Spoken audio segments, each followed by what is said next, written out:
Donald Trump is facing $500 million in legal penalties, an amount that's growing by tens of thousands every day.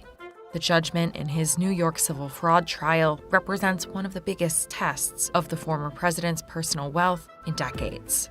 He is probably going to have to liquidate assets, and I think it is going to put tremendous pressure on the Trump organization, and there's a risk that it all begins to cascade.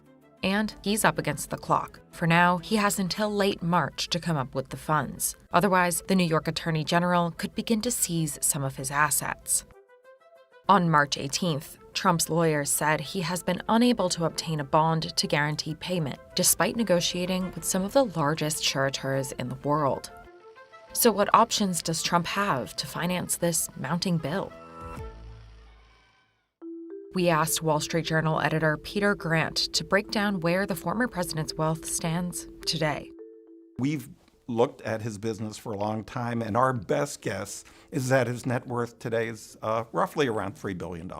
Trump is under a lot of stress right now, but it doesn't compare with the kind of stress that he was facing during the recession of the early 90s. In 1975, we had a recession, but that was a picnic compared to this. That was an absolute picnic. Just before that recession, he was a lot more ambitious in terms of his business goals, and he was buying assets right and left. We got it out on time for you folks. So we're going to really be a good competitor, and I think it's going to be a lot of fun. When the recession of the early 1990s hit, he couldn't pay his debts, and his empire began to crumble. He had to sell a lot of these assets, but even more, he had to put some of his casinos in Atlantic City into bankruptcy. He himself was on the brink of personal bankruptcy. Trump managed to survive the recession and then changed his tactics. He started to leverage more his name, his brand. He would sell his brand to developers who would be building projects. They'd put the Trump name on it, but Trump wouldn't have the risk. One of the things that Trump has done to shore up his balance sheet in recent years is sell assets. Trump has numerous assets throughout the world. They're primarily in the U.S., the ones he owns. He owns resorts, condos, hotels, and he has pretty big stakes in some big office buildings. The Trump balance sheet today is much stronger than it used to be. It has roughly $400 million of cash on it, and he's deleveraged by about $300 million, which puts him in the position of increasing leverage if he needs fast cash. Those cash reserves are now in question as his legal troubles mount. On February 16th, a New York judge ordered Trump to pay $355 million in penalties, plus another $100 million in interest, which will continue to grow by roughly $100,000 per day. This comes after the judge found the former president fraudulently valued parts of his real estate empire to secure more favorable loans. The case is a complete and total sham. It's a sham case. There's a liquidity problem fundamental to all of this. The likelihood that somebody has $450 million sitting around just is not possible.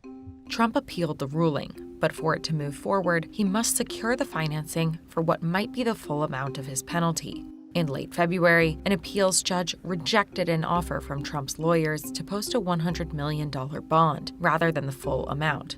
That decision is under review by a panel of appellate judges. Trump doesn't have too many options. He could put up the entire amount in cash, but doing that isn't easy. He can't deplete all his cash. He needs a significant amount of cash to pay the bills, so he can't use all $400 million. On the other hand, Trump could secure a bond that would guarantee payment if he were to lose his appeal. They're typically backed by cash, investments, or other assets. He could potentially borrow against those assets, come up with the cash, and just use that cash for the bond. The fees a company might charge for the bond could also prove costly. It's like any other instance in which you're securing a line of credit of sorts, right? Which is, there's going to be a negotiation over what they're going to charge you for this. So I don't think anybody thinks this is going to be an inexpensive bond. Trump has until late March to post a bond. But in a filing to a New York appeals court on March 18th, his lawyer said he has faced insurmountable difficulties and that a bond in the judgment's full amount is a practical impossibility. We will seek judgment enforcement mechanisms in court. And we will ask the judge to seize his assets. The AG has no interest in keeping it quiet.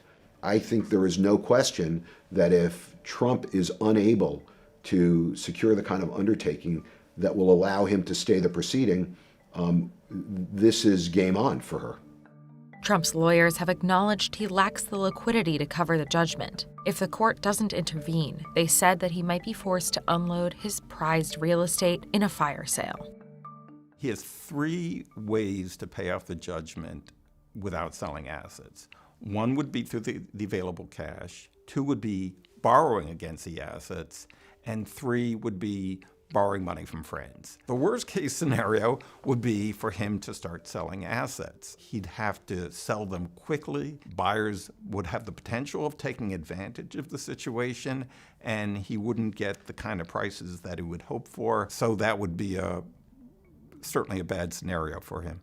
Even though some of these properties may be viewed as iconic properties, they may be worth a lot of money. There aren't a lot of people who are willing to spend that kind of money.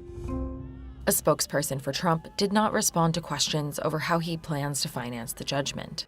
His lawyers said in the March 18th court filing that obtaining cash through a fire sale of his real estate would result in irrecoverable losses. Trump cleared one financial hurdle for a separate case on March 8th when he secured a nearly $92 million bond to guarantee a defamation judgment he owes to writer E. Jean Carroll. In the meantime, Trump's legal team has been focused on its appeal efforts. It's possible those proceedings could last a year or more. Were he to win the appeal, and in this instance, let's assume win means the entire conviction is vacated, then none of this matters. The only thing he would actually be out at this point, other than legal fees, would be the cost of the bond. The other piece that you always have to remember is these numbers aren't ever going down. They're going up and up and up. And they will continue to go up until the appeal is exhausted. So assuming Donald Trump does not win on appeal, the number that we're going to see at the end of this is going to be significantly larger than the number we see now.